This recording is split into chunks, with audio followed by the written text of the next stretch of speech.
I have the same question that Vivek had in the chat, concept of free will, incidentally.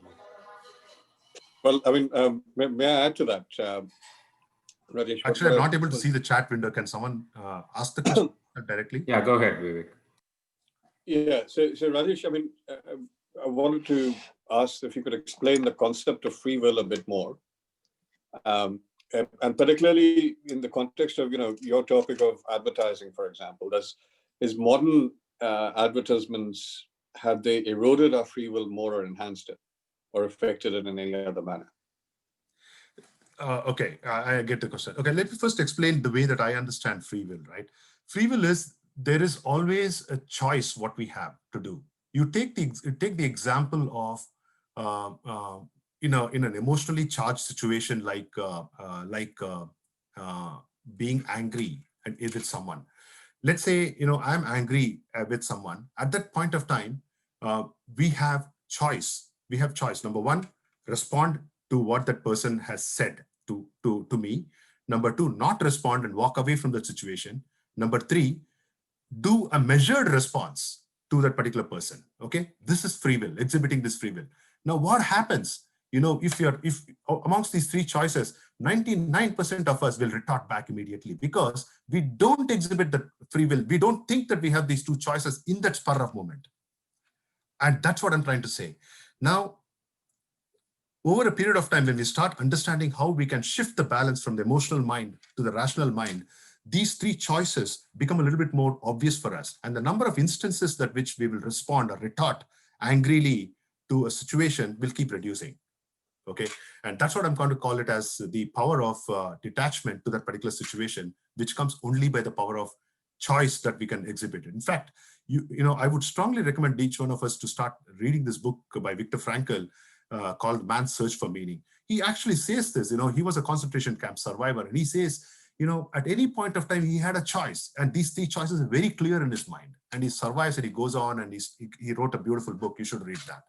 Now, coming to your second point about how the marketeers have reduced the number of free will choices, I would say, yes, but the point is, it's always buyers beware. We have to be on guard. If we drop our guard, we are going to make mistakes.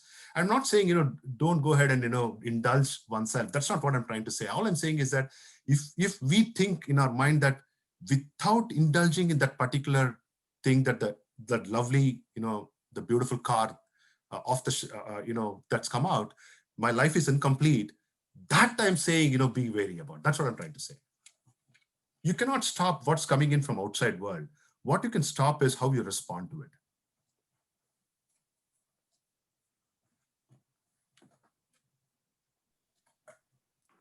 Hey, good. That's great, man. Thank you very much.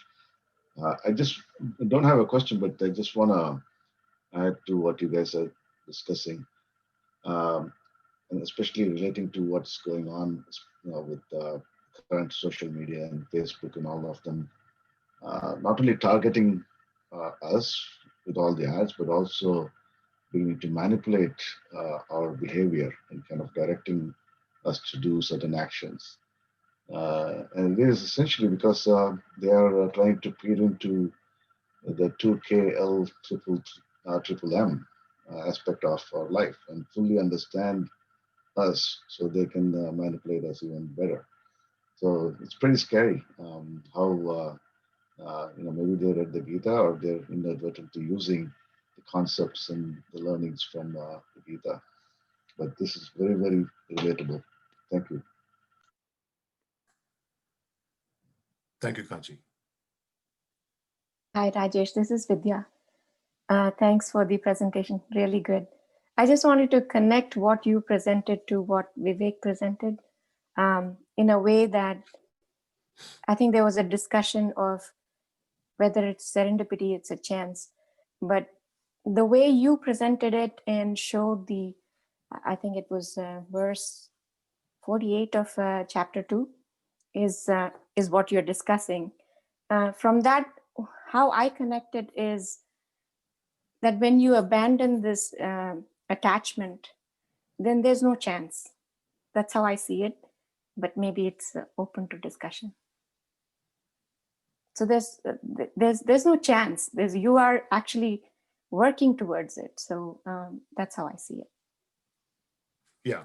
So if I understood you right, I think when you detach yourself from the results, what you would expect, in your mind, Yeah. then the situation has suddenly become choiceless. There is no more Yeah. emotionally charged situation that you just, okay, I have to do this, I'm going to do it, and I'm going to do it for the best of to the best of Right. knowledge, in the hope that I'm going to receive what I expect. Mhm. That way, it becomes a choiceless situation. You are absolutely right. Yeah.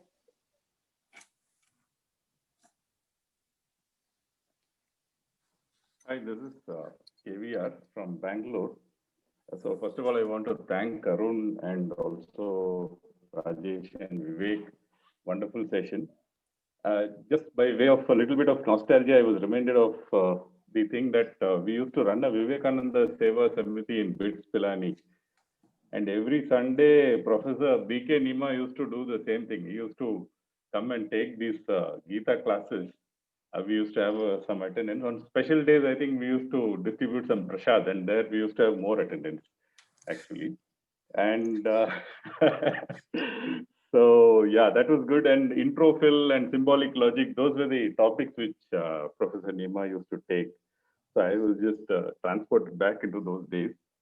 The other comment I had was like, I also happened to learn facilitation for the 7 Habits of Highly Effective People by Dr. Stephen Covey. And what in habit 2, he says, begin with the end in mind. And there is, he also brings in Viktor Frankl example in habit 1. And habit 2, it is a kind of tie-up of what Vivek and Rajesh both said. So he asks you to reflect on your on what roles you play, and it's a wonderful exercise. You kind of, in a meditative way, you start thinking about what people would like to, uh, what you would like people to hear them say, your most important relationships, either at your deathbed, which is very difficult, to simulate. So they say 80th birthday. So on your 80th birthday, what would you like the key relationships in your life to tell about you, so that you can mold your life accordingly, so that you keep that. So that was just one more comment. And the last observation I wanted to share was this advertisement is again related to what is called this classical conditioning of Pavlov's dog. So this Pavlov was this scientist who kind of, every time he bought food, he would ring a bell, and then he attached a kind of measuring device to his dog's salivary glands, and he found that it salivated more whenever food was bought in. So later on, he stopped bringing food, but he just rang the bell, and the dog salivated. So it is like the dog gets conditioned. So probably the vasanas in us, the advertisers start using those, or craving for good things.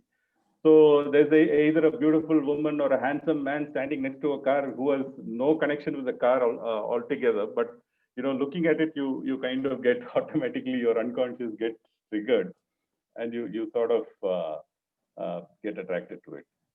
So these were some very interesting things, and a lot of useful inputs came. So thank you very much once again for this opportunity.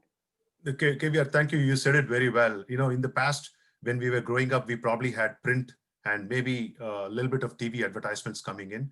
But now I think, every screen is a space for us to get with a barge of, assault on our senses, I would say. And, I think Kanchi had that point, right? They are trying to influence us.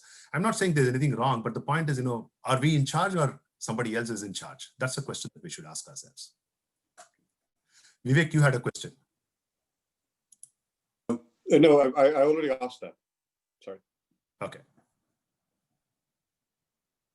We are 3 minutes past our time. So any other questions? I'm conscious of that.